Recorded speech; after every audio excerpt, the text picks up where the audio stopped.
ஸ்ரீரங்கம் ரங்கநாத சுவாமி திருக்கோவிலில் மார்கழி 9ஆம் நாள் திருப்பாவையின் 9வது பாடலான தூமணி மாடத்து சுற்றும் விளக்கெரிய என்ற பாடலை அங்குள்ள பரமபதநாதர் சன்னதியில் அமைந்துள்ள கண்ணாடி அறையின் சிலைகள் மூலம் அரங்கேற்றியிருக்கிறார்கள். ஆண்டாள் அருளிய இப்பாசுரத்தின் பொருள்: நவரத்னங்களால் கட்டப்பட்ட மாளிகையில் சுற்றிலும் விளக்கெரிய, தூபம் மனம் வீச, பஞ்சு மெத்தையில் உறங்கும் எங்கள் மாமன் மகளே, கதவை திறப்பாயாக. அன்பு மாமியே, அவளை நீ எழுப்பு. எவ்வளவு நேரமாக உன் மகளை அழைக்கிறோம், பதிலே சொல்லவில்லை. அவள் ஊமையா, செவிடா? சோம்பல் அவளை ஆட்கொண்டு விட்டதா, அல்லது ஏதாவது மந்திரத்தில் சிக்கிவிட்டாளா? உடனே எழு.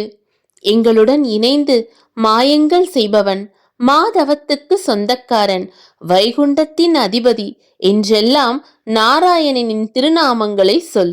உலக மக்கள் சொகுசு வாழ்க்கையில் சிக்கி கட்டுண்டு கிடக்கிறார்கள்.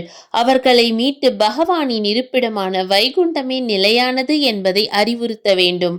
அதை அடைய பகவானின் திருநாமங்களை சொல்ல வேண்டும். நாமும் இந்நன்னாளில் பகவானின் திருநாமங்களை சொல்லி அவனது சேவடியை சரணடைவோம்.